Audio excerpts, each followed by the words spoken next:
Hello everyone! Today, we'll be seeing how fast Kabutops can beat Pokemon Leafgreen in a solo run challenge. Let's get straight into it.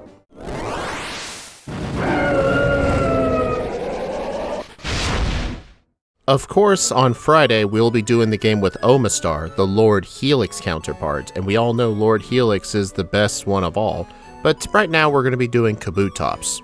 We have 60 HP, 115 attack, 105 defense, 65 special attack, 70 special defense, and 80 speed. We are also in the medium fast level up group, similar thing with Omastar once we get around to it. It's not really going to affect the run too much, but it's definitely not the best growth rate for sure. Plus, our attack stat is surprisingly decent, but one of the downsides is we really cannot take a special hit that well, so hopefully we can avoid taking damage from those. And also, if you look on our starting moveset, we start with Scratch, Harden, Absorb, and Leer. Fun fact, this is in Fire Red and Leaf Green only for Gen 3. This thing could also get Fury Cutter at level 1, but it doesn't get it because at this point we have too many level 1 moves. And Fire Red and Leaf Green also got Leer at level 1. So technically if we did this run in Ruby or Sapphire or Emerald, our moveset would be Scratch, Harden, and Absorb. But anyway, that's beside ourselves. At level 13, we'll have Absorb again, and then at 19, Leer again, and then all the way at level 25 is our next new move, Mudshot. This is going to be a very great move in order to deal with Surge, especially since we're weak to electric moves. And then we get Sand Attack, Endure, Slash, Metal Sound, Mega Drain, and Ancient Power. Little slight spoiler though, past Mudshot, we're really not going to be using any of these other moves. Most of our other moves are going to come through the power of TM moves. Normally, most water types don't really get too much in terms of TM coverage, but Kabutops gets quite a few decent moves. We get Water Pulse, all the usual ice moves, Ice Beam and Blizzard. We get Rain Dance. We can also get Giga Drain, so we don't have to use the horrible Mega Drain by level up. And in terms of physical coverage, we also get Return, Dig, Brick Break, Rock Tomb, and Aerial Ace. Plus, we'll get the HM for Surf once we get access to it. So yeah, this is going to be quite awesome, but we're not really going to be running special moves that often, which is actually why I'm running an Adamant Nature, which is plus attack minus special attack. We'll be using a couple of special moves. For example, we'll be using Absorb. Eventually, we might use Giga Drain, and we're definitely going to be using Surf as our main stab move, but most of our coverage is going to come in the form of physical moves. And sadly, we actually do not get access to Swords Dance, unlike in Generation 1, because the Swords Dance move tutor is in the post-game, so we're going to have to deal without its best move, which is a shame. Also, our ability is Battle Armor, which prevents critical hits. Quite a decent little ability. It's not going to affect the run, but it's nice for more consistency. Also, it has been quite a while since I did a Leaf Green and Fire Red run, so I did have some changes put in the overlay. For example, I have the Nature and Ability in the bottom, and I have a Versus Seeker counter. Most runs, that counter is never going to go above 0, but as soon as I ever get a Versus Seeker, it will actually count up to 100, because you need 100 steps to recharge the thing. So yeah, just wanted to make sure y'all knew that. Anyway, in the beginning routes here, I need to catch a Rattata and a Pidgey for HM usage later, and I can always just get the Lapras and Sylph for Surf and Strength. Technically, if I wanted to do Blaine before Rival 5 for some reason, I would have to get an Eevee from Celadon, then buy a Water Stone and evolve it. But I can tell you we are not doing that today. Plus, here's the other thing, with access to Absorb, we really do not need to do training for Brock. So as soon as I defeat the mandatory trainer here, we can go into his gym and take on the first gym leader, Brock.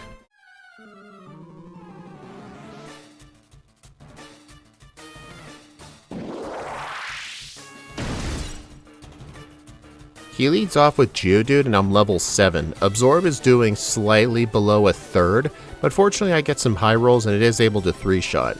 So yeah, I wasn't kidding when I said I didn't want to do much training. Plus, since the Onix actually outspeeds me, it's actually not going for Rock Tomb because of how the AI views Rock Tomb. It views it as a speed control move. If he outspeeds me, he won't go for it unless he detects the kill. So because of that, we're able to get a very easy first badge.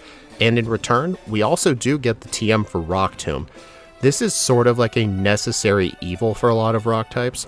A lot of rock types don't really learn good rock moves by level up until much later in the game, so a lot of Pokemon are just going to have to deal with this move. The reason I don't really like this move is it's 50 power, 80% accurate, and this move misses a lot, trust me. In fact, as you can see right here on this last right here with the Nidoran, I actually missed 3 Rock Tombs, which is insane. Anyway, with the mandatory Route 3 trainers defeated, I go ahead and go through Mount Moon, defeat the optional hiker here with the 2 Geodude and the Onix for very quick experience, and then I can defeat the Fossil Nerd, take the Helix Fossil because it's faster, and then we can emerge on the other side. There are 2 move tutors here for Mega Punch and Mega Kick. Today we're actually going to be getting one of them. I'm going to be getting Mega Kick.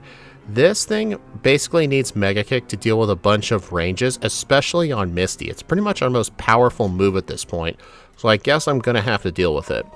But anyway, speaking of Misty, we could choose to either take her on now or just go straight to Rival 2. It is definitely not a good idea to take on Misty right now because we are not too desperate for Water Absorb. He leads off with Pidgeotto. I go ahead and use a Rock Tomb first and it one-shots. Alright, didn't expect that. Then on the Abra, he sends that out second, which is kind of surprising. Then is the Charmander. I go ahead and use Mega Kick for the one-shot, and then on the Rattata, I just use 2 scratches. You know what's really funny? The rival was so desperate to not send out his Fire-type Charmander against a Rock and Water-type, he sent out his Abra first, which I honestly never see him do. He always saves it for last. Anyway, Route 24 and Route 25 go on without any issues.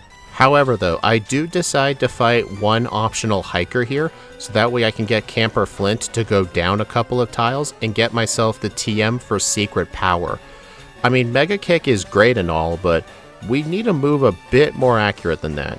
So I actually teach it in the place of Scratch. We're still going to hold on to Mega Kick for a few fights. I'm just really tired of spamming Rock Tomb on things. Anyway, now with Bill rescued, we can go ahead and take on the second gym leader, Misty.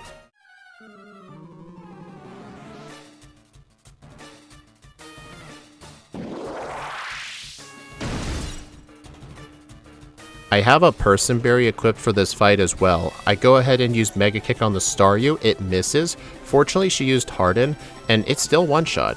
Then on the Starmie, I go for Rock Tomb to lower her speed. And then fortunately Water Pulse doesn't confuse me, but even if it did, I had the berry. And then Mega Kick is able to defeat it from there. So yeah, very easy Misty. Mega Kick to the rescue. Now with 2 badges under my belt, I can defeat the innocent bystander, although he does come kinda close to killing me, but fortunately I am able to win, and I do get the TM for Dig from this guy. I could teach this to Kabutops, but Kabutops really doesn't have any good uses for Dig, especially since Dig is nowhere near as useful as it was in the Generation 1 days. 1, it's 60 power, and 2, Levitate users exist. So I just save it for the Rattata as an HM move, basically. And anyway, now we are in Vermilion City. On the SS Anne, there are a few things I'm going to get.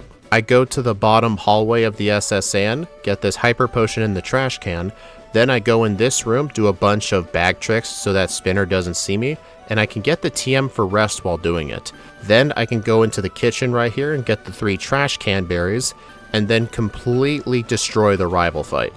Alright, now we need to go take on Surge. We're not going to have Dig though, but we do have another trick up our sleeves. It's called Mudshot at level 25. Let's do this.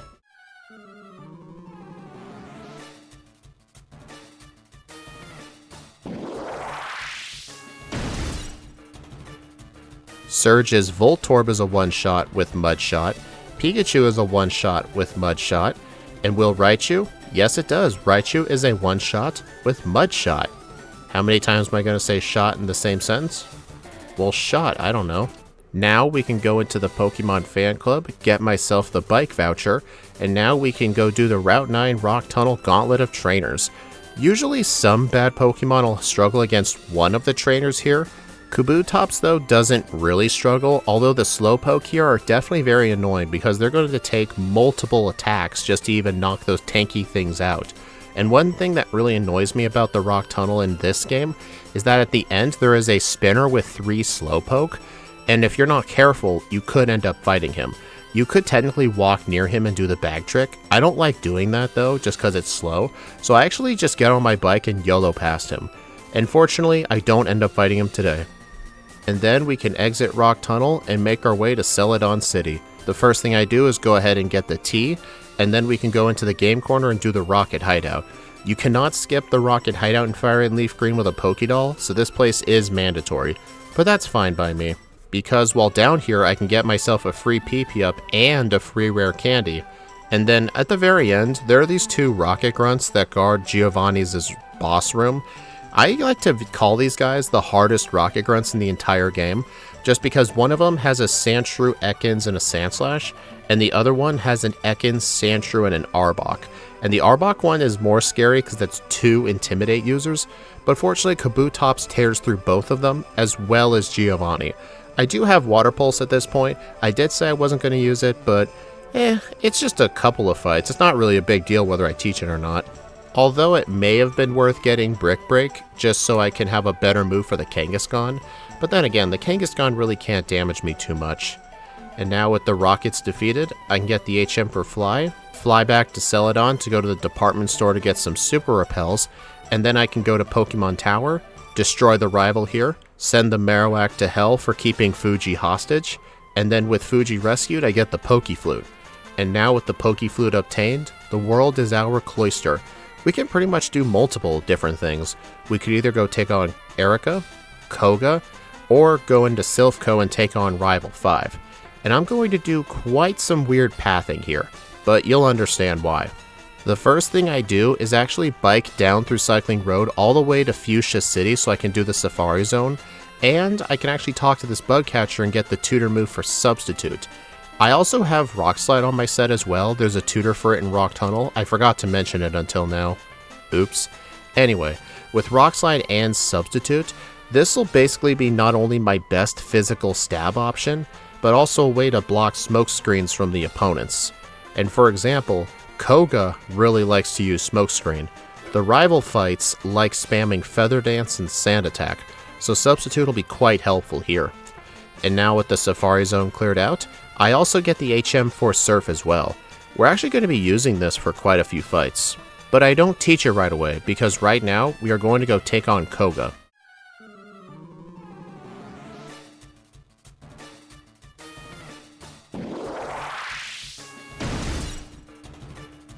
He leads off with a Coughing. I go ahead and set up a Substitute right away, and it does block Toxic, which is good. And then Rock Slide does about 3/4, and then I knock out the Coughing in a second shot. Then on the Muck, it looks like it's going to be a 2-shot with Rock Slide. I have no idea what I was thinking, but I actually decided to use Secret Power after he started setting up Acid Armors and Minimizes, and then things just end up going really bad from there. I'm doing hardly any damage. I decide to just reset immediately after that. I actually get another very quick reset before the fight even starts because I realized I forgot something. I was supposed to actually teach over Secret Power and teach Surf, because even though our special attack isn't as good, the Coughing line have way weaker special defense than defense, because check this out, Surf actually does more damage than Rock Slide. So yeah, this is definitely the solution we need. However though, I still end up losing to Koga again just because Minimize is one heck of a drug for that Muck. And with the third reset to this guy, I decided to just go and fight the rest of the trainers in his gym. And once I get to level 38, this fight is literally a night and day difference. My Substitute is never broken once, and I end up defeating Koga and getting the Soul Badge. So yeah, I definitely should have done a tiny bit more training before I did that. Oh well. And now with the ability to use Surf outside of battle, and the fact that my Kabutops is my Surf user now, I actually don't have to do Rival 5 to do Blaine. I can actually just fly to Pallet Town and surf down straight to Cinnabar Island. But while I'm surfing down there, I want to show off this one trainer. In Red and Blue, he is known as Fisherman Psych, named after Ike the Killer, because this guy has 3 Seeking and a Goldeen, which is very, very good for experience. I don't know why Ike called him Psych, but that's just what we all call him. Anyway, in this game, he's named Fisherman Ronald.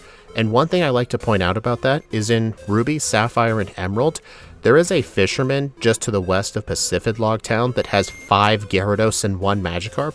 He's one of the best trainers for experience in the entire game, and his name is Fisherman Ronald. I know this is a coincidence, but that's still a very funny one. I just wanted to let y'all know that.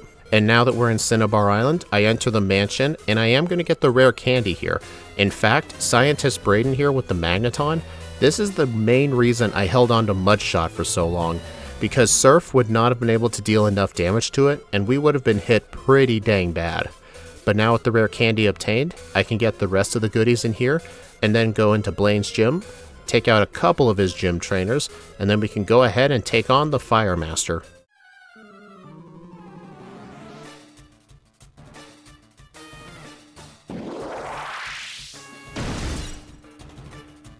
Blaine leads off with his Growlithe, which sets up an Intimidate right away. But that's fine though, we're spamming Surf for the most part, and even though our special attack is not as good as our attack, plus we have the Adamant nature, Surf actually one-shots the Growlithe and the Ponyta and the Rapidash thanks to a crit, while it two-shots the Arcanine. Plus, Blaine really can't do anything to a Fire Rock type. Honestly, you could probably just revive the level 5 Kabuto, train it up a few levels, and beat Blaine that way. I mean, I wouldn't test it, but I'm sure you could find a way to do it. And now, with Koga and Blaine defeated, there's still Erica and Sabrina remaining. First though, I'm actually going to go into Saffron and go into Silphco. The reason I want to do Silphco first is because I do plan on doing a vitamin buy later, and it's generally better to do your vitamin buy after you're done with Silph, because Silphco pretty much gives you 2 of every vitamin. I'm not even kidding when I say that. And then I can just sell the vitamins I don't use to buy vitamins I do want. Plus, a lot of the rocket grunts and scientists in here give really good XP yields, but not all of them though, you kinda just have to know their teams. Plus, what makes it really convenient is that on the 9th floor there's a free heal bed. The heal bed on this floor is actually guarded by a rocket grunt with Drowsy, Hypno, and Golbat. In red and blue, I call this guy the hardest rocket grunt just because of how broken Sleep is. I don't really think of him as OP in Fire Red because of the fact that Sleep was nerfed, but he's still difficult. And now with most of the good trainers defeated and items obtained, we are now level 47, and before I fight the rival, I'm going to be deleting Mudshot for Aerial Ace. This will serve as a great answer for Erica and for the rivals' Execute and Executor. Also, in terms of all the vitamins I picked up, I only used the protein and the carbos. The rest of it I'm going to sell for more protein. And anyway, on the rival fight, the Pidgeot is super easy to set up on. Wing Attack does like nothing, it can't hit me with Feather Dance. And on the Execute, it actually lives a Rock Slide, which actually kind of surprised me. I didn't know this at the time, but a super effective Aerial Ace would actually be better than a Stab Rock Slide. Just barely though. But I'm sure that was the difference between it dying and living at 1 HP. But that's fine though. Behind a substitute, the thing can't really do much to me at all. And then I can quickly take out Giovanni, and now with Silphco liberated, we can go take on the Psychic Gym Leader, Sabrina.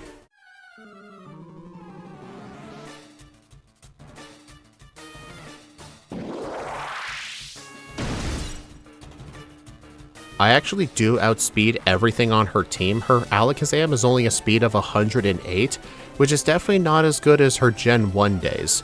But anyway, it's not like it really matters. My physical attack's really high, her defense is really bad. I literally one-shot her entire team, which is honestly quite nice, even the Mr. Mime. And just to top it all off, I even crit the Alakazam when it wasn't necessary. So yeah, that just shows how much I disrespected Sabrina today.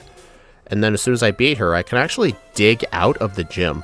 This is the only gym in the whole game you can actually dig out of. Kind of like in Gen 1, you can dig out of Sabrina and Blaine's gym. But in this game, you can't dig out of Blaine's gym, sadly. You can only dig out of Sabrina's. I would honestly prefer digging out of Blaine's gym just because his gym has so much walking in it. But anyway, during this whole conversation, Erica got completely destroyed with Aerial Ace. Now with Erica defeated, before I go take on the final gym leader, I actually go inside of the department store and go buy some vitamins. And today's vitamin of the day is just a couple of protein. We're pretty much maxed out on speed because of all the rocket grunts we've been fighting.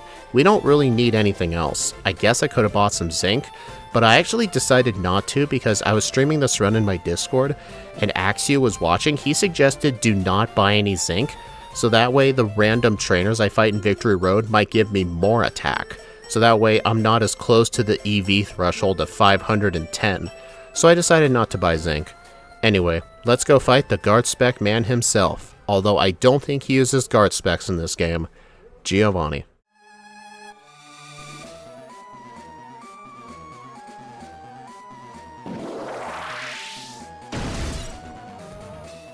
I'm just going to say it right now.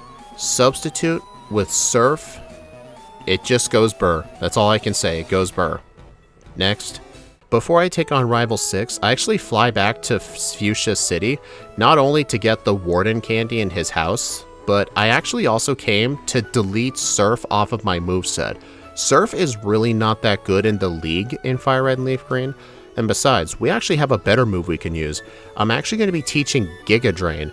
This move is mainly going to be used for Lorelei, but it will have its other uses in the league and other parts of it, especially the Rhydon on the Champions team.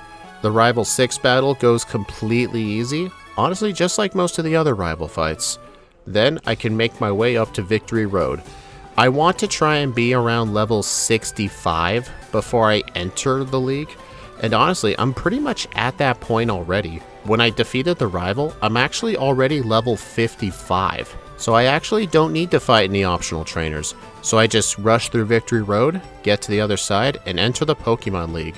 I go ahead and heal at the center, deposit my HM users because the Champion's Pidgeot has Whirlwind and it's better to be safe than sorry. Then I can also buy some full restores, and then we can go ahead and defeat the final 5 trainers. Let's do this shit.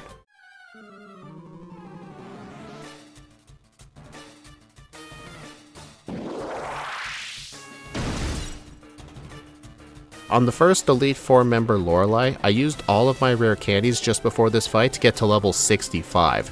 I don't end up teaching Ancient Power, which this thing learns at level 65, because Rock Slide is just straight up better. The effective plan is just to Rock Slide the Dewgong, and it go ahead and one-shot it. Then on the Cloyster, I use Giga Drain and it lives, which is kind of surprising. But I realized I should have set up a substitute on this, because this Cloyster really can't do much of anything at all. It's just really, really bad. So I end up defeating it with a substitute up this time. Then Rock Slide can 2-shot the Slowbro, although I missed my second Rock Slide and it broke my substitute. Hopefully Rock Slide one-shots Lapras. It does, okay. Then on the Jinx, I go ahead and use Rock Slide for the one-shot. Alright. Next up is the Fighting type Elite 4 member, Bruno.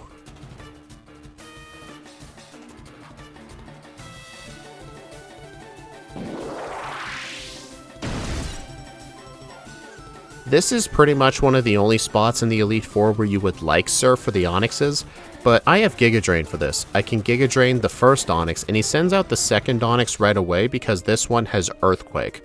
Then he sends out the Hitmonchan. I go ahead and use Aerial Ace. Fortunately, it did not use Mach Punch, so I was able to one-shot. Then the Hitmonlee goes down to Aerial Ace, and then the Machamp goes down to 2 Aerial Aces. It wastes its one turn with a Bulk Up though. Yep, definitely a hiker moment right there. Next up is the Ghost type Elite Four member, Agatha.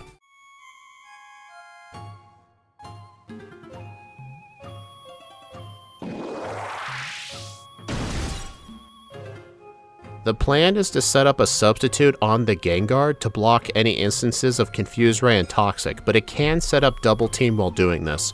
But it's fine though, once I eventually defeat it, I can one-shot the Golbat with Rock Slide, one-shot the Haunter after a miss, and then I almost one-shot the Gengar, but fortunately the Citrus Berry put it out of full restore range, so I actually didn't need to get too worried about it. And then on the Arbok, Agatha literally keeps spamming all of her full restores on it, but fortunately she only has 2 of them, and I am able to defeat the Arbok. Next up is the Dragon type Elite Four member, Lance.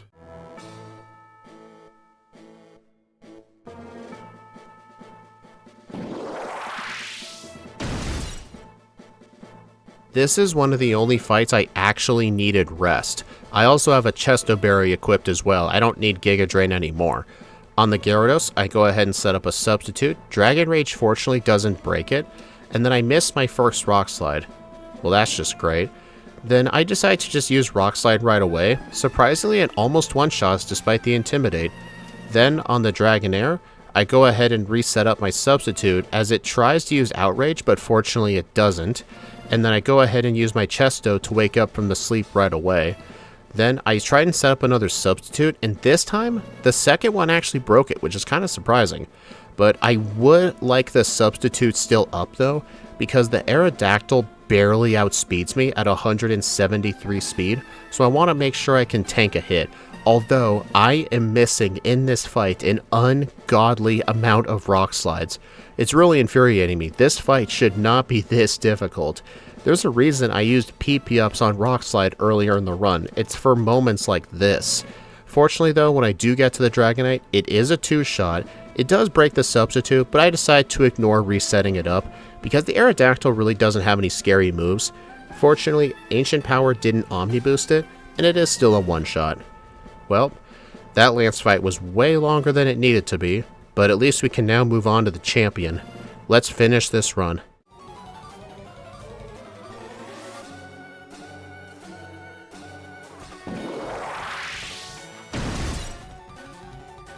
I do change my moveset and held items slightly. I have the Citrus Berry as a backup, and I deleted Rest for Surf. We're actually going to be using Surf on the Rhydon since we deleted Giga Drain. But that's fine though. Once I set up Substitute, Rock Slide one-shots the Pidgeot, Surf one-shots the Rhydon, then on the Exeggutor, I go ahead and use Aerial Ace for the 2-shot. Giga Drain does break the Substitute, which is unfortunate. I was kinda hoping it would Sleep Powder. Oh well. Then on the Alakazam, I outspeed in 1-shot with Rock Slide, and unfortunately, since I did not have the Substitute up, the Gyarados is able to affect me with Intimidate, but honestly, it's nearing the end of the fight anyway, but that does allow him to just constantly spam all of his 9 million full restores.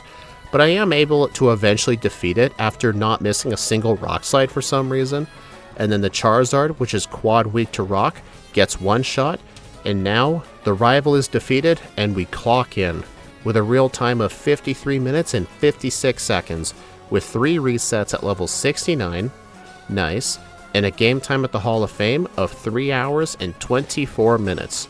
You know what's interesting? This was the first time I played Fire Red and Leaf Green offline in like 3 or 4 months, because the last videos I did for this game were Pinsir and Scyther, and those were in, I believe, January. So it's definitely been quite a long time since I did these games. But even though I was sort of rusty, I still remembered most of everything from all those Fire Red backports I did last year. So, and besides, this is still a great placement on the leaderboard. Let's go ahead and take a look at it. On the leaderboard right here, Kabutops, in its first playthrough, actually got 6th place overall. It did slightly worse than Pinsir's second playthrough, but it did better than Slowbro. Slowbro I actually did quite a long time ago, but honestly, I've been playing Leaf Green for so long, most of these results are still kinda good by my standards, but some of them can definitely be improved, such as the Johto Beast with 10 to 19 resets each. That is definitely unexcusable. But anyway, we can probably just do Leaf Green re-ranks as live streams or some. I'm in really no rush to do any of them. But anyway, I hope y'all enjoyed. We'll be doing Lord Helix, Omastar, next Friday. Anyway, thank y'all for watching. Please like, comment, subscribe if you want to see more, and be sure to follow me on my socials or support me through YouTube memberships. YouTube members get access to these videos early, and the patch files for all the backports we do on stream. Anyway, tomorrow, Monday and Tuesday, we are going to be doing Pokemon Leaf Green with a random Pokemon, and like I mentioned before, Friday with Omastar. I will see you all in the next video.